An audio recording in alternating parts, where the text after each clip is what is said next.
and welcome back to another episode of 10-Sided Dice. It's WTEN Plus's show where we are playing some 5th edition Dungeons & Dragons. I'm Jackson Tollerton. I'm a digital producer at WTEN, and this series is Dungeon Master and host. And today I'm joined with the magnificent return of my friend Kristina Handy, back in action, playing Melvin the Magical. Kristina, how are you today? Good. I'm excited. Yes, I am too. So last we left off, we've had a couple of different adventures going on. We're back to our original adventure with Kristina. Kristina is playing Melvin the Magical, an elven wizard. I believe level 2. He's closing in on level 3. Let's see if he can make it. Melvin is joined by his familiar and pet cat Chauncey. In our first, this is part 2 of Adventure in the Abandoned City. We are in now the depths of the abandoned city. So, quick recap. Go watch the first part of the adventure if you have not. Check it out on our website and our app. But last we left off, Melvin, starting to make his way in the adventuring world, made his way to the Foggy Mountains and found his way to the lost dungeon of the ancient dwarven city of Brundheim. Melvin is searching the halls, adventuring through the halls of this lost city, looking for treasure, looking for adventure, and looking to make his way in the magic world here. Little bit of a recap of his events. Upon making his way into the first tier of tunnels, he found himself face to face with a frog sage named Roberto, who told Melvin the Magical, this young wizard, that he had been dealing with this group of goblins near his his lounge in the dungeon.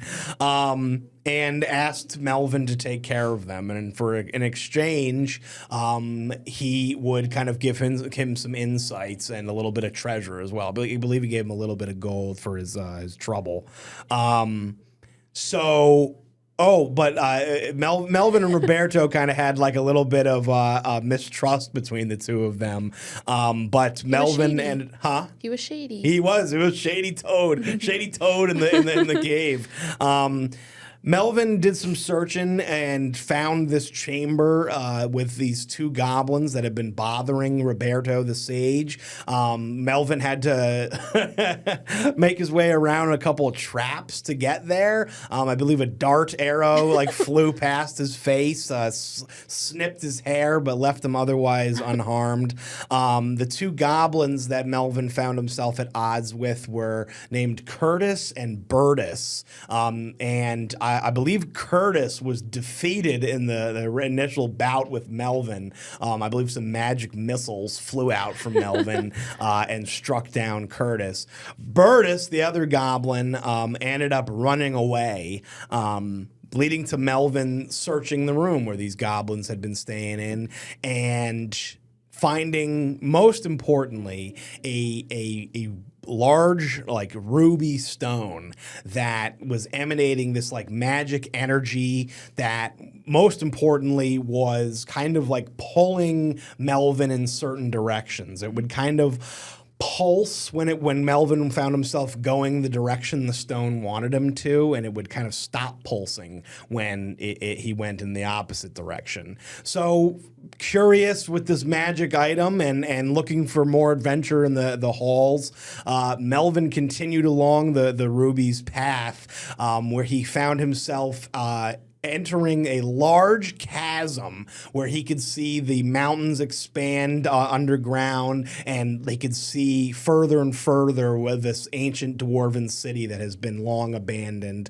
and the chasms, hundreds and hundreds of feet of stone and tunnels ahead of him, and a 100-foot drop down to a natural pond or lake underneath the mountain, where Melvin once again found this other goblin that had ran off, Bertus, who hid in the shadows and by surprise tried to shove Melvin off the stone kind of balcony, 100 or foot or two drop down to the lake. Did not get quite of a push off as he did like a full linebacker tackle on Melvin, and very like Roadrunner Wile E. Coyote style, found himself going off the ledge with Melvin in the tackle. The two of you kind of looked at each other midair as Bertus realized his mistake, and you two began to plummet down toward the lake, the underground lake below. Chauncey the cat kind of like perched up on the stone ledge, watching his wizard fall. Melvin, you fell for what felt like several minutes before the quickly meeting the waters below, in a big cracking splash. Oof. Is where we left off our first part with Melvin. The fall has happened. The splash has happened. That's a recap of part one. We're ready to dive into part two, which we will start when we come back from break. So stick around.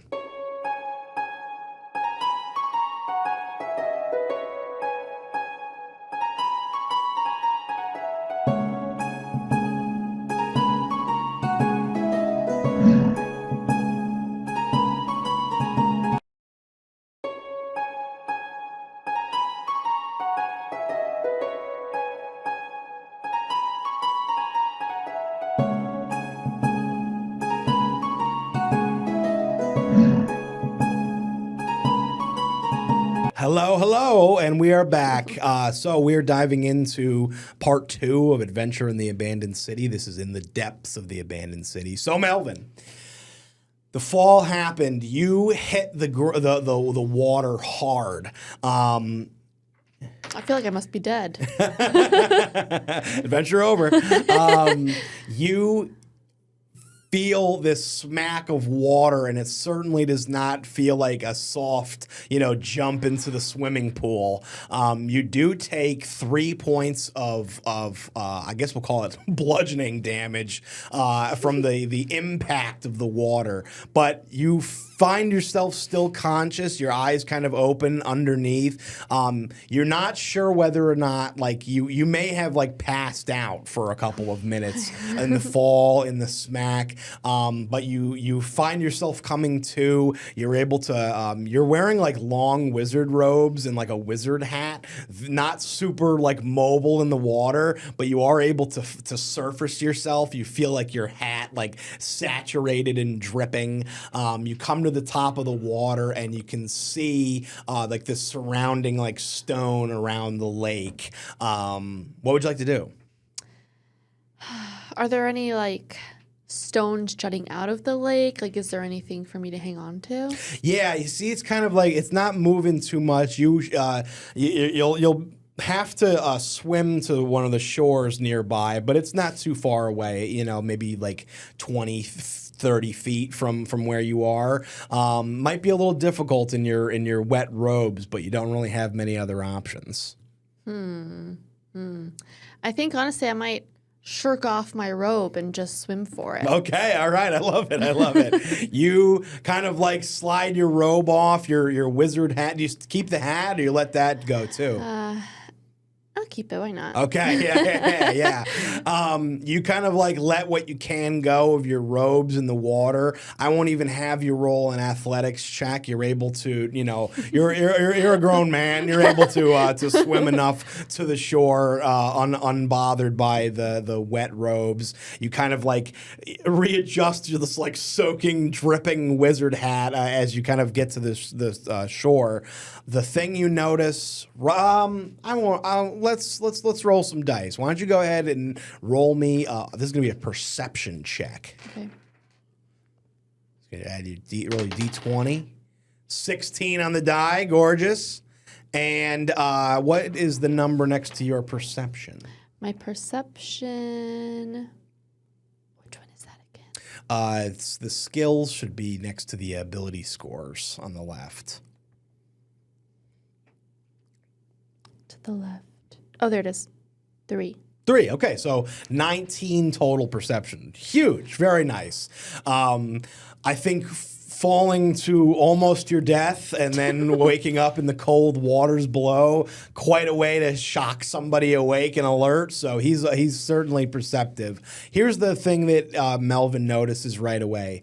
Somehow, some way, Burtis is nowhere to be found in the chamber. He's certainly not in the water. It's almost like this like crystal clear, like blue water, untouched underneath the mountain. Wow, it's like Florida. On vacay. Am I in Florida? From Brundheim to Florida. Burtis on the loose. Florida man. So you... But with a 19, you immediately see that, you know, the chasm around you kind of like bends and turns in like different hallways and different like, what do you call it, like valleys and regions throughout the stone. But very close to where you kind of like got off on the shore, you can see probably like 30, 40 feet away what looks like a natural like archway that seems to like lead deeper into the mountain. I think at this point, Melvin probably is thinking of going not deeper, but would like to get up back from where he came, but knows that looks around and does not see an elevator or a ladder. There's no ADA accommodations here. They've really let this place go over the thousands of years. And you need some way of trying to find your way up. That's the first thing you notice is this archway. Number 2, you can see a trail of like wet footsteps leading away from the lake toward that archway.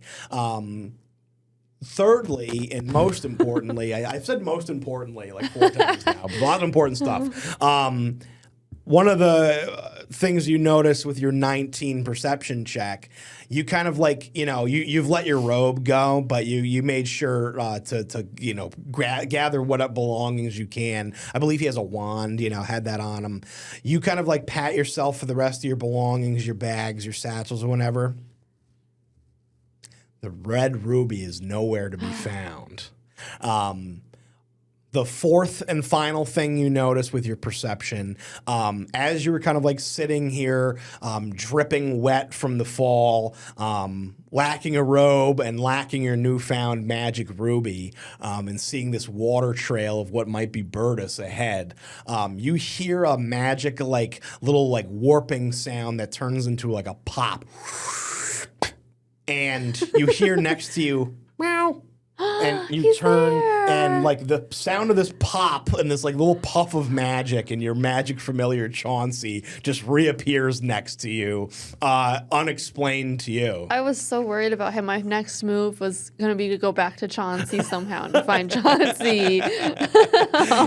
You turn and see Chauncey, and he like already starts like purring and like running like between your feet. I'm so relieved. I'm exhaling in relief.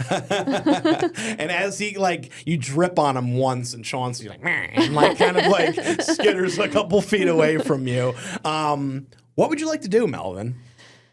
I mean, honestly, I think I would mutter a little curse word because I've lost the ruby, like perfect nougat, like whatever. Yeah. But I don't think it was ever really that important to me. It was kind of cool, but it was never really my, end goal. Sure. I'm here to just explore. Yeah. So I think you said the footsteps are going away from the shore into that archway. Yeah. Honestly, I don't think Burtis is much of a threat. So I'm just going to go that way, too. Okay, yeah. You, especially after defeating his friend Curtis, you and Chauncey start to head toward the archway. You kind of like plop along with your like wet garb and make your way toward the archway with your following the water trail left behind. So you get close to the archway, and you can see that it leads into a like wide, square, stone-walled room. You can see from like the doorway that you're in, like the archway, you can see that there's like a couple of torches burning in this room, and you can see like, do you know what like a basin pool, like you can see like there's 6 of them in this room, kind of like 3 on one wall, 3 on the other wall, and you can see that they seem to have each some kind of like liquid in them, but you'd have to kind of step into the room and get like a closer look. Beyond that, it seems uninhabited. It doesn't seem like anybody is in the room. That's all you can see from the archway.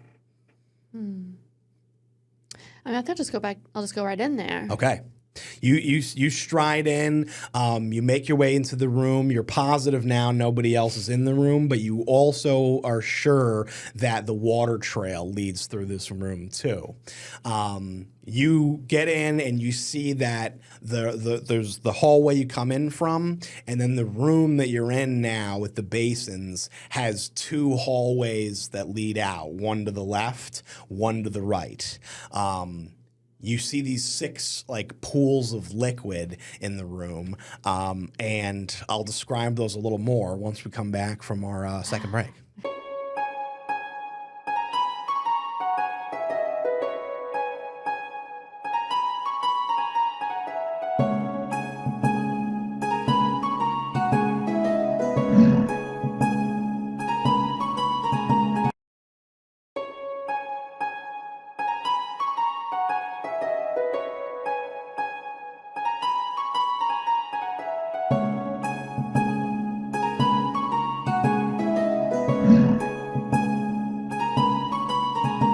And welcome back to 10-Sided Dice. So, Melvin, you've stepped into this room. There are 6 basins kind of like built into the floor made of stone. They're probably like 2 feet wide each, maybe let's say a half foot deep. There are 2 hallways that lead left and right out of this room, and then the hallway in the center that you just came from, out from the lake room. You see, we're going to refer to them as pools. These 6 like small pools. Okay. You see that there are 6 different colored liquids in each of the pools. And as you get closer, some of them seem like they're not entirely liquid either. But why don't you go ahead and roll me an investigation check? This should be a little bit better for Melvin because he's an intelligent fellow, and I believe investigation is an intelligence-based roll. So that'll be somewhere around where you got your perception number earlier. It's called investigation. Okay. Do you want to do that? Yeah, you ready? Yeah. 9 on the die, and then what's your investigation bonus? I don't have anything there. No? Okay. No. Well, it should be your intelligence bonus. What's his intelligence on the side there? Oh, 4. 4 plus 4? Okay. Yeah. So 9, 4, 13. 13 on your investigation check of the pools. Let's see. We'll go, I don't know if you want to write these down for your own sake. Pool 1 appears to be a completely clear liquid. You see from the top to the bottom down is like all you can see is the actual like stone basin. Otherwise appears to be clear.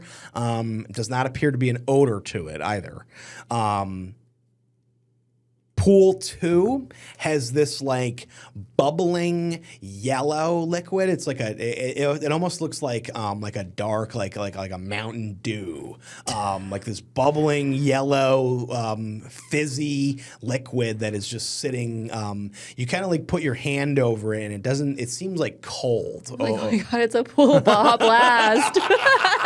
This is the sweetest room in the dungeon. Pool 3 has back to flat liquids, and this isn't like bubbling. Seems to be like a little thicker, a little murkier, and it's like a vibrant like purplish red. And with a 13, it seems to almost have like a hint of like alcohol smell to it. Now we're gonna get into the I'm gonna call them the funky three. Those are the first three pools. Other side of the room has the following three. So pool number 4, you find this like basin of what looks like, I'm gonna say with a 13, it looks to Melvin like a big vat of like glue. There's like white. It's white, but it's like thick. It's not moved. Excuse me, it's not moving. It's not. It's just, and it looks like any approaches to it, like it just seems like it's almost just like set, like it's been sitting there. It almost looks from you can gather from like the sides of like the basin, it looks almost like it's sticky too. Yeah. White, and so that's the 4th one. The 5th one, it kind of has that like hissing kind of bubbling to it again. This time it is a dark green that with the smell of it kind of like singes Melvin's nostrils, and it gives off like a very like chemical kind of smell to it. And the 6th and final one, it has this material in it, this substance in it that I'm going to describe as like, it looks like clear Jello. You can see that like it's like this semi-solid, like between a liquid and like a solid thing, but it's like clear, just kind of like the first one, but it you can tell it's certainly not the same thing as the first one. There's like almost this like chunky kind of like goop that's in it, but clear. So those are the 6 pools that you find in this room. With your investigation check of 13, the lighting with like the torches it's a little better than the dark cave you just came from, but it's like the liquids in the room kind of make it a little vague. I'm gonna say that 13, he's not quite. He's not fully lost, but the trail of water coming into here has gotten a little vaguer. Okay. More vague, excuse me. What would you like to do? I mean, this whole room seems pretty man-made to me. I think I want to start looking around for signs of like writing or like inscriptions on the walls or inscriptions on the basins to see if I can understand anything or like figure out what all this is. I love that. Yeah. Like who was here before me? Yeah, I love that. Go ahead and roll me one more investigation check. 9. I think that's the last one we got was plus 4, so I think we got 13 again. Yeah. This time you start to look more around for some clues and not necessarily at the first things you see with the basins. You can see like on the walls here that this almost looked like it when it was still a dwarven city, like it may have been some kind of either like gathering room or maybe even like a community place, like a hospital, and that some of these may have held maybe healing potions or maybe even something along the lines of like wine, if it was more of like a community place, maybe water. And some of those seem to like hold true for a couple of the liquids that you saw, but like you said, the placement of them, either someone put these pools and filled them with what's in them intentionally, or some of them have decayed awfully over the years. But to your eye, some of them seem too fresh to be like they were all one thing and decayed. Somebody is using this, and you don't think you have not run into any ancient dwarves yet, but you have run into goblins and toads and think it may be something more along those lines. Third, I'm going to throw one more thing out there. Hallway to the left, as you kind of like look a little deeper, you can see has a trail that looks like it was another couple of wet footsteps to the hallway to the left. From the right hallway, you start to hear like pressing footsteps. One pair sounds heavy and kind of like lurching. The other one, you hear like metal feet, like metal, like, what do you call them? Like greaves moving quickly. Hearing this coming down the right hallway, it seems like two people are coming around from the right hall. What would Melvin do? Does he want to like brace for something? Does he want to leave before somebody arrives here? Does he kind of want to like look inconspicuous and throw a pose up or something? I'll draw my wand in defense, but I'm not gonna like charge them. I'm mostly just curious about what's here and if these people can help me. Sure, yeah. You're lost. You need some guidance out of here, or forward in your adventure, but you don't know what's coming. So you pull your wand out, and you you hear these footsteps kind of get closer. The first thing that you see coming into the room from the right is you see an armored dwarf. Long, like blonde beard, kind of like bald on top with like a couple of like tattoos on the side of his head, heavy armor, and has a shield on his back. And you can see that he's got like a war axe, like a battle axe at his side. He comes like running into the room and like looks at you, and he seems frantic. And he says, "Oi, lad, you got to help me." Before you can say like, one way or the other what you're gonna do, you see like a large like yellow hand reach around the corner and grab this dwarf's shoulder and kind of like pull back and throw him into the room. And you see the dwarf like do this and fall flat on his chest, like right next to you, like in between the pools. And you see this big mass like having to like duck underneath the doorway to make its way in, and you see this 9 foot tall, wide ogre step into the room. Shrek. And Shrek, is that you? I love you. I love your movies. You see the dwarf kind of like scramble up and like start to like grab for his axe, and this ogre like looks across at the two of you and looks between the dwarf and Melvin, our elf, and says, "Oh, I thought I was just gonna have dwarf for dinner. Looks like I'm having a combo meal." And you see this dwarf look at you and kind of like shrug and look at, and kind of like holds his axe. He goes, "Well, hope you're ready." And you and this dwarf look back at this ogre as he continues to like lurch toward you guys.